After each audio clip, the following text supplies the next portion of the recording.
Are you a pro wrestling fan? Then odds are at some point in your life, you were a backyard wrestler. In this new series, I'm going to take you through how we came from this to this. It's a long story, covering nearly 2 decades. But if you're a nostalgic person missing the backyard days of yesteryear and a simpler time of the 90s and early 2000s, this is the story for you. This is Backyard Wrestling Cinema.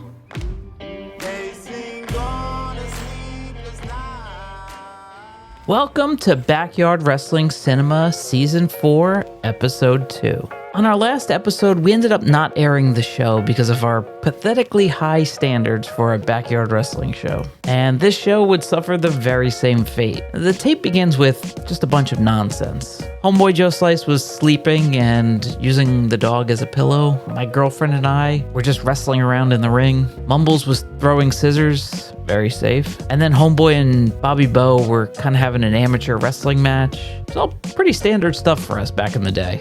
Last week, I had won the hardcore title and rechristened it the XWA title. I told my bodyguard, Bobby Bow, we'd win the tag titles from TJ Money, who had won them with Slug, but Slug was now gone. So TJ Money would be defending them himself. I'm pretty sure we announced the elimination of these titles a while ago, but somehow they're back and they're being defended here. In the end, Bobby Bow would ditch me, and I lost to TJ Money, who retained the tag titles. Oh, he's going for his patented Bulldog DDT maneuver from that corner. Denver? What are you That's doing? one of his favorite maneuvers in the past few weeks. It's desperation. And Denver Street's barely kicking out. TJ Money is now back in control. He hit that move out of desperation. And Bobby Bow is leaving this match. It seems as if everyone has left Denver Street and the XWA. And he nails Lesnar on Denver Street. That should be it. 1, 2, 3. And your winner, and still tag team champions of the world. Although, since the episode never aired, I'm pretty sure we once again just ditched the belts and they were never seen again. Next up was a 4-way number 1 contender match for the B4W World title. The winner would get a shot sometime in the future. It was Rico DMF versus Mr. Benjamins versus Tommy Thunder versus AJ Ice. It was elimination style with Rico eliminating AJ Ice first. Oh, wait a minute. Maybe a check. No. Oh! Rico landing on his feet. Go for the cover now. 1, 2, 3. AJ Ice has been eliminated. Tommy Thunder hit Mr. Benjamins with his finisher, the Lightning Bolt, to eliminate him. Rico lands face first. Time to go for the lightning bolt. Oh! And he hits the lightning bolt. Turns him over. 1, 2, 3. And Benjamin is out of this match. Lastly, Cletus's music played, distracting Rico, and allowed Tommy Thunder to get the win and become the number 1 contender. The turntable. 1, 2, 3. And Tommy Thunder gets the world title shot at Homeboy Joe Slice. Will Tommy Thunder be able to recapture his former glory as the B4W heavyweight champion of the world? Afterwards, Tommy Thunder admitted it was him playing the music, and Rico DMF attacked Tommy Thunder in a fit of rage that was foreshadowing what was to come for his character. Tommy Thunder, he's got him in the tube to fire! He's got him in the tube to fire! Come on. He's not letting go! Come on. Doesn't look like he's letting go! Go, break him off. Come on. Breathing the life out of Tommy Thunder.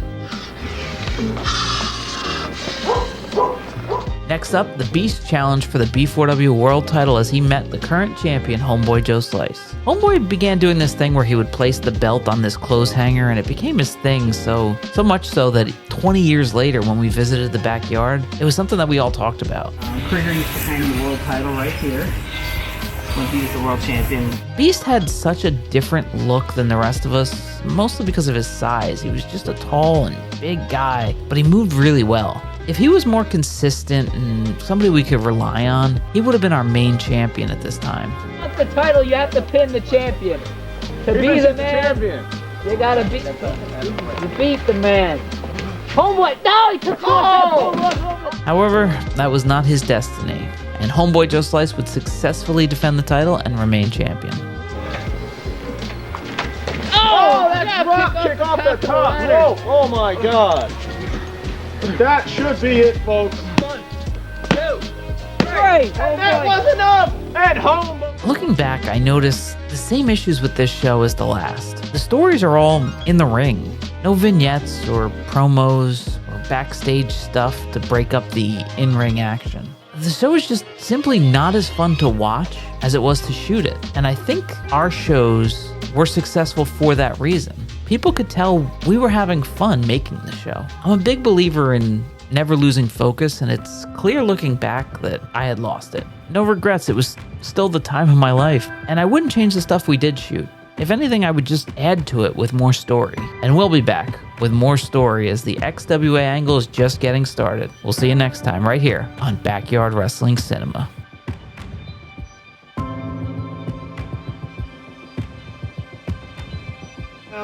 It's going up.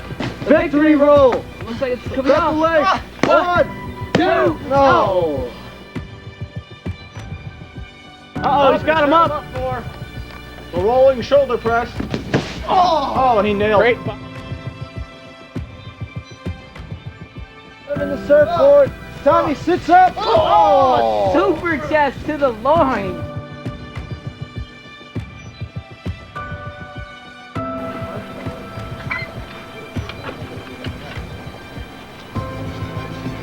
That's a man's chest.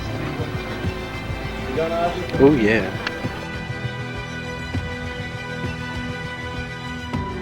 Oh, the mystery flop. We haven't seen that in many, many weeks. But it's back, and it's back at the helm of that.